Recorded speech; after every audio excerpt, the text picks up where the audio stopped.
आज़ादी का दिन है। भारत 80वें साल में दाखिल हो चुका है। इन्हीं जामा मस्जिद की सीढ़ियों पर मौलाना आज़ाद ने तकरीर दी थी और कहा था कि ए मुसलमानों, तुम्हारा घर ये है, तुम्हारा मुल्क ये है, तुम्हारे बाप दादाओं की कब्रें यहाँ पर हैं, यहाँ दफन हैं वो लोग। डराना चाहते हैं हमें, ये कहना चाहते हैं कि कैसे चलोगे सड़क पे, हम तुम्हें बदनाम कर देंगे। मैं कहता हूँ आइए महसूस कीजिए जिंदगी के ताप को, मैं ले चलूँ निर्धनों की गली तक आकर। अच्छा, इरफान और मैं पतंग उड़ा रहे हैं, हमारी पतंग कट ना जाए इसकी पूरी हम कोशिश कर रहे हैं यहाँ पर। जी भाई। इरफान, मुझे याद आ रहा है मोदी जी और सलमान खान ने एक बार पतंग उड़ाई थी जी।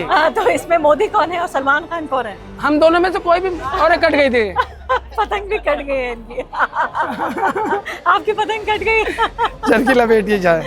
ठीक है, कोई बात नहीं है। तो इरफान, हम में से कौन सलमान खान मोदी? हम में से कोई ना सलमान खान है ना मोदी, क्योंकि सीजीपी आंदोलन में एक सलमान खान ने लाइन लिखी, फिर उस पर एकदम से वो पीछे चले गए। हाँ। तो जिसके पास अब सच बोलने की ताकत ना हो, हाँ। और जिसके पास सच सहने की ताकत ना हो, तो उन दोनों में से हम में तो कोई नहीं है, क्योंकि हम बोल जो कुछ कहना है कह ले, बोल जो कुछ कहना है कह ले, जिस्मो जाकी मौत से पहले, बोल बोल बोल। आज़ादी का दिन है। भारत 80वें साल में दाखिल हो चुका है और शायद मैंने कोई और दुआ मांगी होती तो वो भी पूरी हो जाती। आप देखिए मेरे पीछे यहाँ पर जामा मस्जिद है। जामा मस्जिद की ये मीनारें, ये गुंबदें चीख चीख कर हमें हमारे इतिहास की याद दिला रही हैं। वो खूबसूरत इतिहास, वो शानदार इतिहास, वो मिला जुला इतिहास जिससे ये भारत बनता है। और उसके बाद सौम्या इधर आइए और देखिए कि वो देखिए फिलहाल वहाँ गोल्डन जो गुंबद दिख रही हैं, अगर उस तरफ घुमा के दिखाया जाए तो वो गुरुद्वारा है। और इसके बाद ये देखिए जामा मस्जिद की वो सीढ़ियाँ, मुझे याद आ रहे हैं मौलाना आज़ाद जब देश का बंटवारा हो रहा था और बहुत सारे मुसलमान पाकिस्तान जाने वाले थे। इन्हीं जामा मस्जिद की सीढ़ियों पर मौलाना आज़ाद ने तकरीर दी थी और कहा था कि ए मुसलमानों, तुम्हारा घर ये है, तुम्हारा मुल्क ये है, तुम्हारे बाप दादाओं की कब्रें यहाँ पर हैं, यहाँ दफन हैं वो लोग। ये बिल्कुल एक तरह से रोंगटे खड़े कर देने वाली जगह है। और उसके बाद ये लाल किले की पूरी सौम्या दिखाएंगी, ये पूरा लाल रंग की जो दीवार यहाँ पर नजर आ रही है, ये लाल किला है। तो लाल किला, गुरुद्वारा, जामा मस्जिद, ये तीनों चीजें एक साथ, ऐसा लगता है कि मेरी तो झोली ही भर गई। आपको इससे बेहतरीन जगह पे मैं कहाँ ला सकती थी। यहाँ मुश कैफे के नाम से ये कैफे है। कुछ भले लोगों का एक समूह है जिन्होंने ये कार्यक्रम आयोजित किया और हम लोगों को, हम जैसे लोगों को मौका दिया कि हम उम्मीद महसूस कर सके।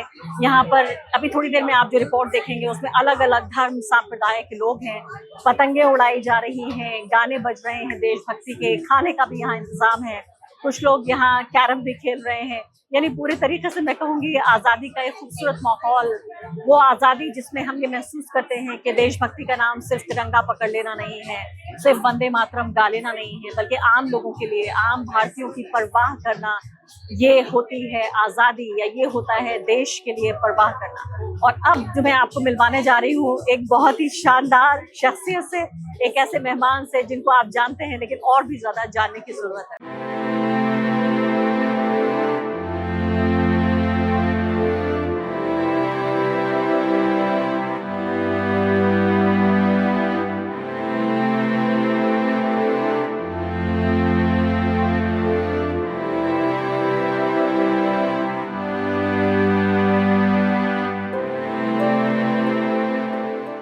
जैसे मैंने कहा कि ये एक शुभ मौका है आज़ादी का, आज़ादी के दिन की ये शाम है।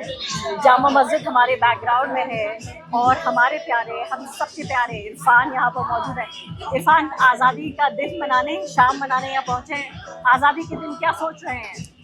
भाई सबसे पहले नमस्कार, सलाम।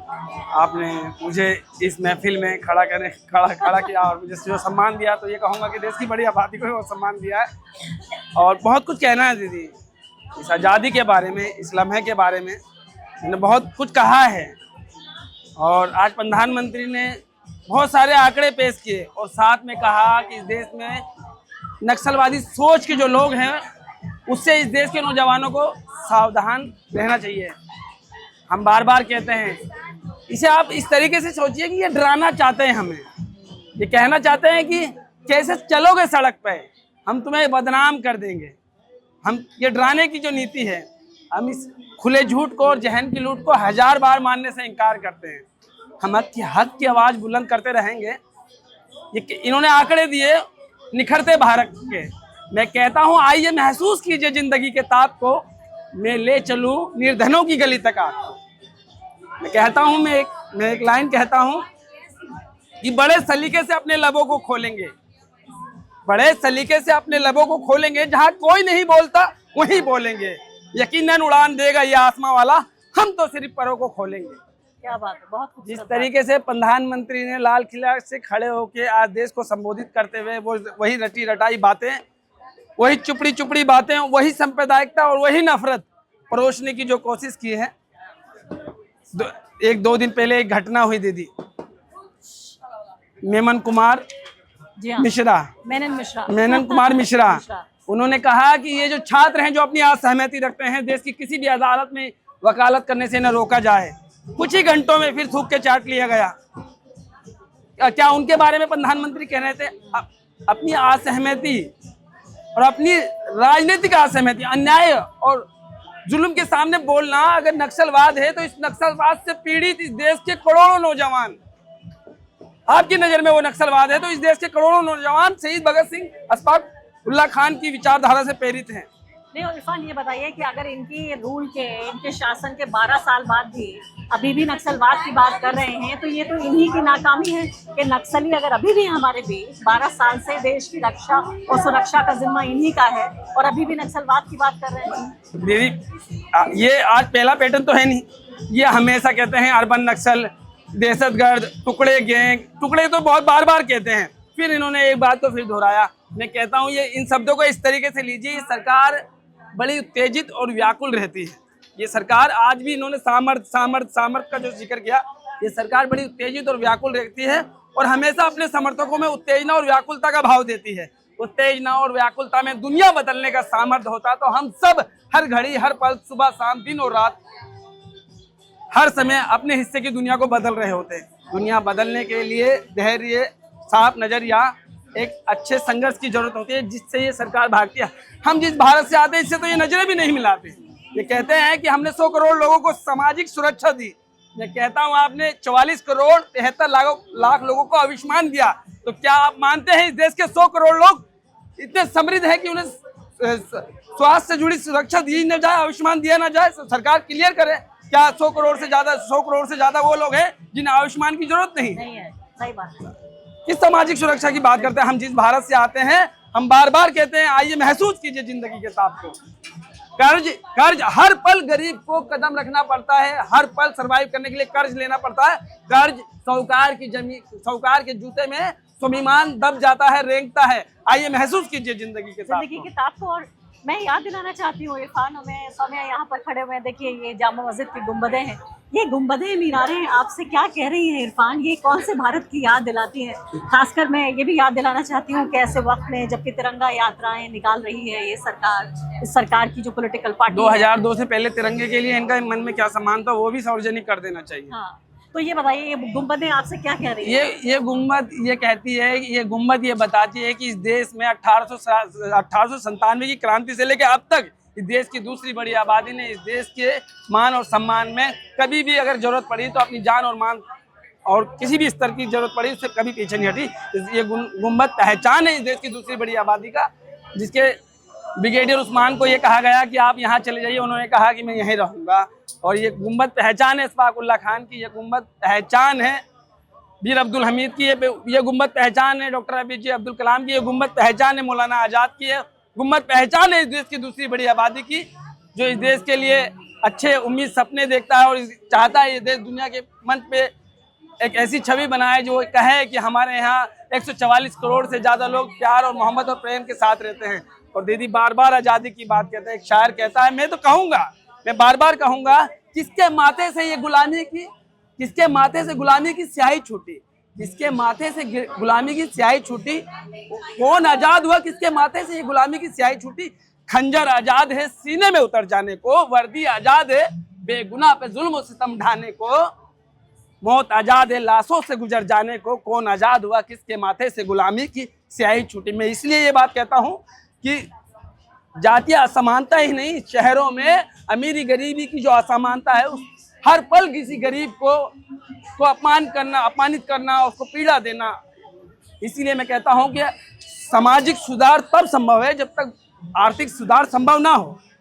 आर्थिक सुधार ही सामाजिक सुधार की नींव रखता है, और आर्थिक सुधार तब संभव होगा जब आप कॉमन शिक्षा नीति लागू करेंगे। आपका बच्चा लंदन और अमेरिका में पढ़ेगा और गरीब का बच्चा पूरे देश में धरने प्रदर्शन देगा, मेरे यहाँ शौचालय नहीं है, मेरे यहाँ पंखा नहीं है, मेरे यहाँ बिजली नहीं है, मेरा स्कूल ठीक नहीं है, मेरी सड़क ठीक नहीं है। आप देश भर में देखिए छोटे छोटे बच्चे सड़कों पे हैं। आपके लाल किले से चमकते हुए भारत को आप दुनिया को दर्शाते हैं। उस तस्वीर के बारे में भी लाल किले से जिक्र करते हैं कि हमारे छोटे छोटे मासूम बच्चे जिनके कांधे में इस देश का भविष्य है, वो धरने में हैं। आपसे सवाल करते हैं, आपसे जवाब मांगते हैं, आपकी व्यवस्था से, आपके शासन प्रशासन के अधिकारियों से, आइए हमारी सड़कें बना दीजिए, हमें शौचालय दे दीजिए। हम उस वर्ग से आते हैं, उस भारत से आते हैं, इस बारे में बार बार कहते हैं। बिल्कुल। और मुझे याद आ रहा है, देखिए वही लाल किला है, लाल किले की प्राचीर से हमारे प्रधानमंत्री भाषण दे के तमाम तरह की बातें करके गए हैं, और मुझे लगता है थक से गए हैं। अब तो उनके पास तो कहने के लिए कुछ बचा नहीं है। उन्होंने नक्सलवादी भी कह दिया, आतंकवादी भी कह दिया, उन्होंने अर्बन नक्सल भी कह दिया, सब कुछ बात हो गई है। मैं याद दिलाना चाहती हूँ कि लाल किले और जामा मस्जिद में बहुत फ़र्क नहीं है। इरफान, याद कीजिए कि वो मस्जिद की नहीं, मैं कह रही हूँ वो सीढ़ियाँ हैं जहाँ से मौलाना आज़ाद ने ये कहा था, जब बंटवारा हो रहा था देश का, तो उन्होंने कहा कि मेरे मुल्क के मुसलमानों, वहाँ मत जाओ, तुम्हारे बाप दादा सब यहाँ पर दफन हैं, और ये मुल्क और इस मुल्क की तकदीर तुम्हारे बिना अधूरी है। आज जब उस बयान को याद करते हैं तो आप कैसा महसूस करते हैं? दीदी, हम दुनिया में हम कहते हैं ना कि कोई इस मिट्टी को माथे से चंदन समझ के लगाता होगा, खुदा की कसम मेरा रेसा रेसा कण इस मिट्टी में मिल जाएगा, हमारा, हम सब का। तो हमें किसी को अपनी देशभक्ति दिखाने की जरूरत नहीं है। कोई क्या नजरिया रखता है वो रखता रहे। हम कहेंगे खुदा भगवान उसको सद्बुद्धि दे, दुनिया को साफ सुथरी तरीके से समझने की। इससे ज़्यादा हम क्या कहेंगे। हमने, हमारे महापुरुषों ने और नस्लों ने हमेशा इस देश के लिए जितना हो सकता था उतना किया है। हमारी हिस्ट्री और इतिहास को उठा के देख लीजिए, हमारे बिना शायद आपका इतिहास भी पूरा नहीं होगा। हमारी भागीदारी हमेशा कहीं ना कहीं नजर आएगी, भागीदारी नजर आएगी, और इन इमारतों में नजर आएगी, इन लोगों में नजर आएगी। और इरफान, मैं वही कहती हूँ कि लाल किले में खड़े जब होंगे वहां भी हम नजर आएंगे। जहां जाओगे हमें पाओगे, हमारे बिना कहाँ। आप लाल किले की लाल इमारत की हिस्ट्री में जाओगे तो हमें पाओगे। और इसके अलावा इरफान, जैसे मैंने कहा, मैं आपको किसी पहचान में बांधना नहीं चाहती। ये लाल किला और ये जामा मस्जिद, ये भी तो मजदूरों के खून पसीने की इमारतें हैं, ये उनकी गवाही देती हैं। दीदी, पता क्या है, धर्म, जाति, रिलीजन, नेशन इंसान की पहचान होती है। लेकिन आपकी वो जो लाइन है कि इरफान आप गरीब हैं और मैं आपको गरीब के नजरिए से देखता हूँ। गरीब चाहे किसी भी वर्ग का हो, गरीब की परेशानी एक है, गरीब की जलालत एक है, गरीब का अपमान एक है। मैं इसीलिए बार बार कहता हूँ कि देश की जो बड़ी आबादी है, जो गरीब आबादी है, जो मेहनत कश आबादी है, उसके जीवन को बेहतर करने के लिए आप क्या कर रहे हैं।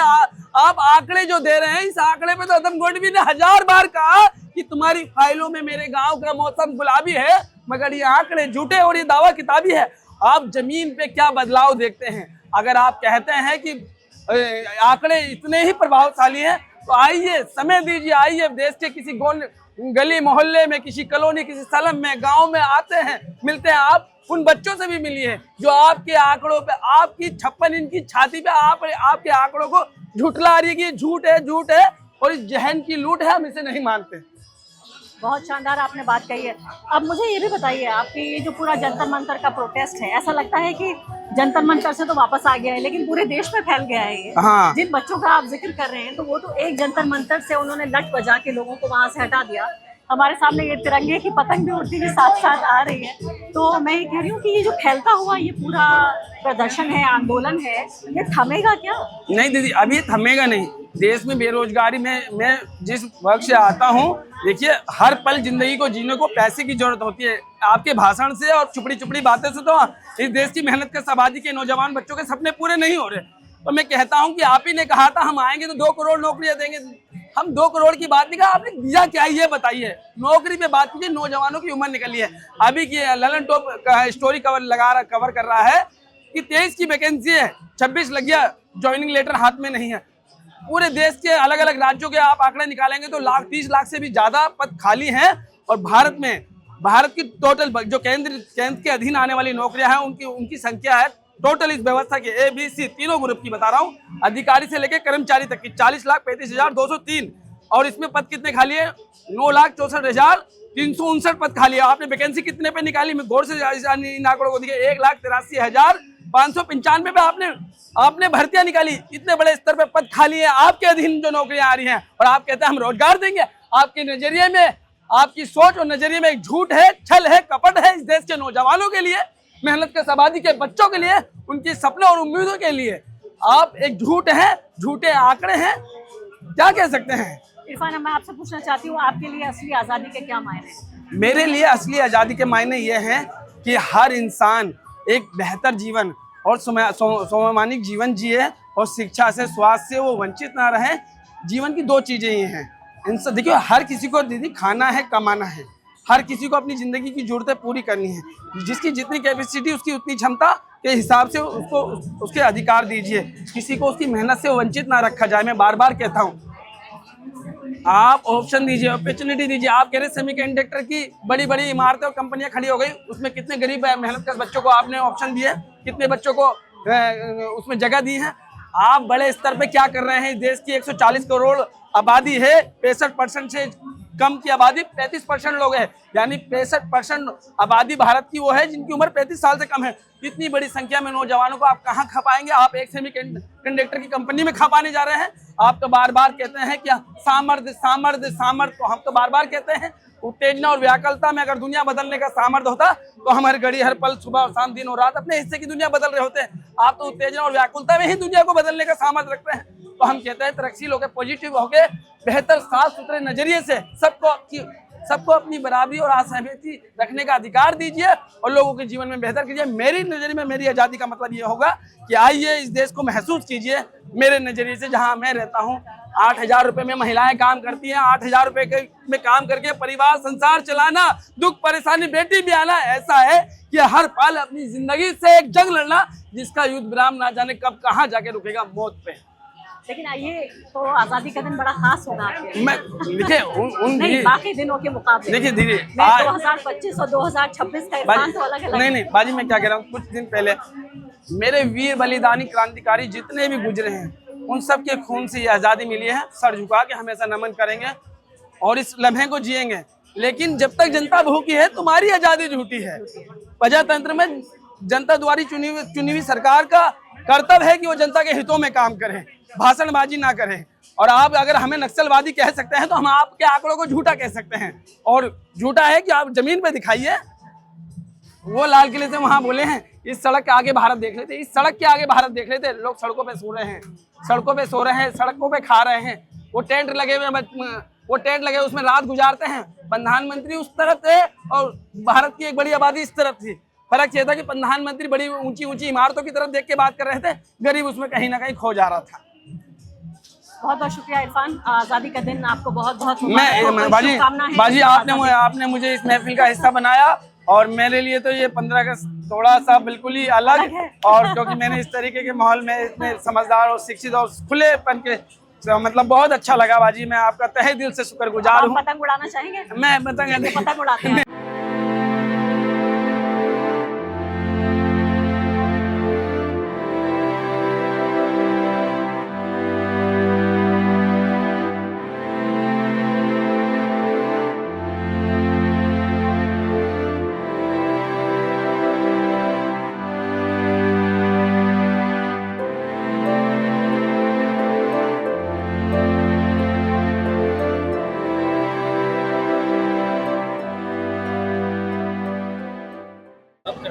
अब करो। चलिए अब शुरू करते हैं। अच्छा, इरफान और मैं पतंग उड़ा रहे हैं। हमारी पतंग कट ना जाए इसकी पूरी हम कोशिश कर रहे हैं यहाँ पर। जी भाई। इरफान, मुझे याद आ रहा है मोदी जी और सलमान खान ने एक बार पतंग उड़ाई थी जी। तो इसमें मोदी कौन है और सलमान खान कौन है? हम दोनों में से कोई भी, और कट गई थी। पतंग भी कट गई है इनकी। आपकी पतंग कट गई। चरखी लपेटिए जाए। ठीक है, कोई बात नहीं है। तो इरफान, हम में से कौन, सलमान खान मोदी? हम में से कोई ना सलमान खान है ना मोदी, क्योंकि CGP आंदोलन में एक सलमान खान ने लाइन लिखी, फिर उस पर एकदम से वो पीछे चले गए। तो जिसके पास अब सच बोलने की ताकत ना हो और जिसके पास सच सहने की ताकत ना हो, तो उन दोनों में से हम में से कोई नहीं है, क्योंकि हम दोनों जिंदा दिल हैं और हक की आवाज़ बुलंद करते हैं। और बाजी मैं आपसे बात बताऊं कि मुझसे शासन प्रशासन के लोग डेली भी कभी भी बात करते तो मैं उनसे यही कहता हूं कि मेरा सपोर्ट आपके साथ है, जब आपको मुझे मेरी ज़रूरत होगी तो मैं आ जाऊँगा, आपको परेशान नहीं करूँगा।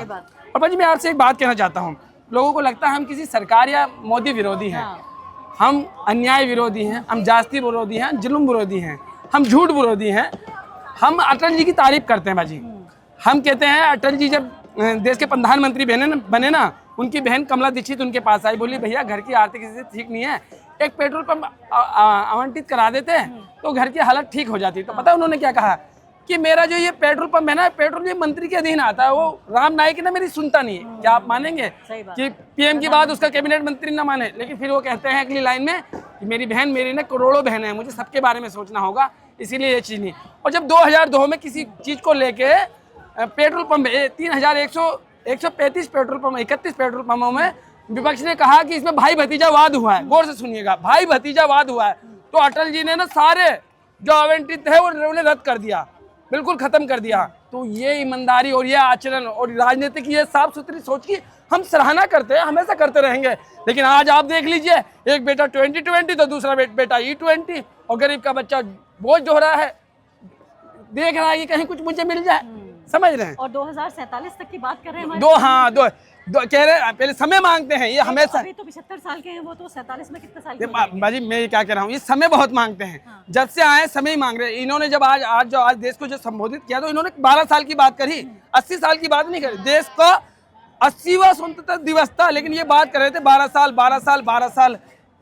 देश जब आज़ाद हुआ था ना, तो देश की दर्द आप कंडीशन देखते हैं, 2 वक्त की रोटी के लिए भी देश की बड़ी आबादी जूझ रही थी। वहाँ से इस देश को यहाँ तक लाने में ना, इस देश की मेहनत का आबादी ने, हर जिंदा दिल व्यक्ति ने और हर प्रत्येक नागरिक ने अपनी हिस्सेदारी दी है। 12 साल में कोई चमत्कार नरेंद्र मोदी सरकार ने नहीं किया। और देश की वर्तमान स्थिति ऐसी है कि देश में बड़े स्तर पर बेरोजगारी, और ये जो समय मांग रहे हैं, इसमें एक शराबी कहता है, और उसके नज़रिए से समझिए शराबी क्या कहता है। शराबी कहता है, तौबा करता हूँ कल से पीऊंगा नहीं, मैं किसी के सहारे जीऊंगा नहीं। तौबा करता हूँ कल से पीऊंगा नहीं, मैं किसी के सहारे जीऊंगा नहीं।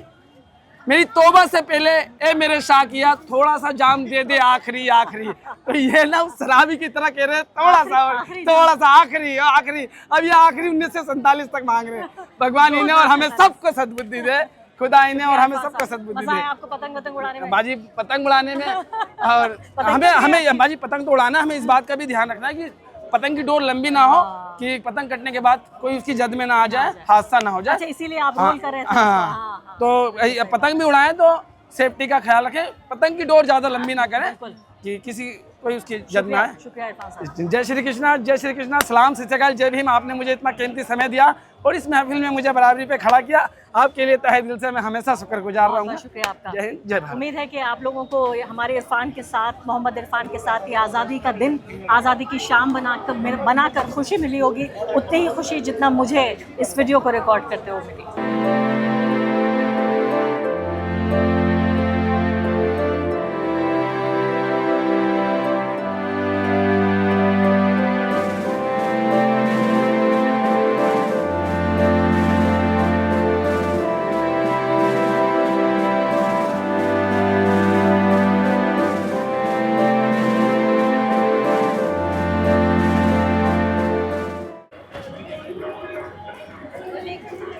तो मुश्क कैफ़े यानी मुश्क मतलब खुशबू, और ये खुशबू जो है फ़िलहाल देश प्रेम की खुशबू ये पतंग बन के देखिए फ़िज़ाओं में उड़ी हुई है जामा मस्जिद की गुंबद के इर्द गिर्द।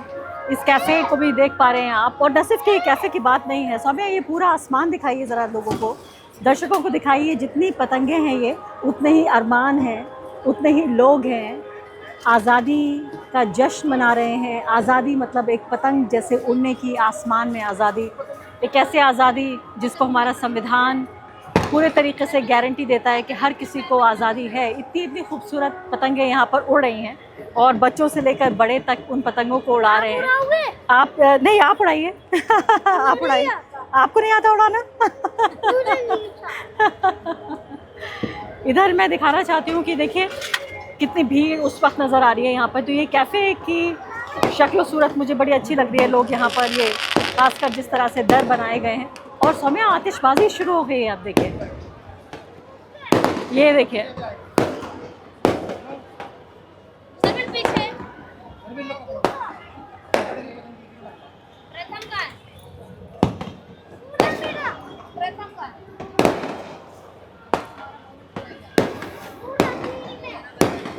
अब झिलमिल सितारे पतंगों के साथ अब झिलमिल सितारे ये मिल रहे हैं। मुझे लगता है पतंगों को आसमान खाली करना पड़ेगा आतिशबाजी के लिए।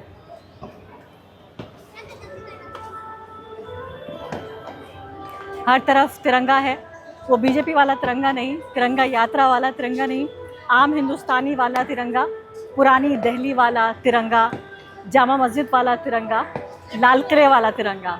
जी हाँ, उस तरह का तिरंगा जिसमें सबके लिए जगह है, हर रंग के लिए जगह है। बोल के नवाज़ात है तेरे, बोल ज़बां तक तेरी है,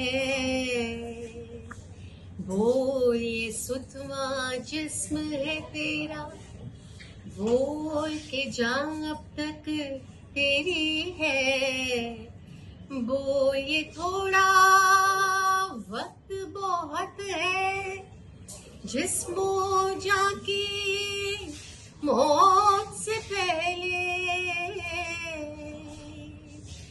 बोल जो कुछ कहना है कह ले, बोल जो कुछ कहना है कह ले, जिस्मो जाके मौत से पहले।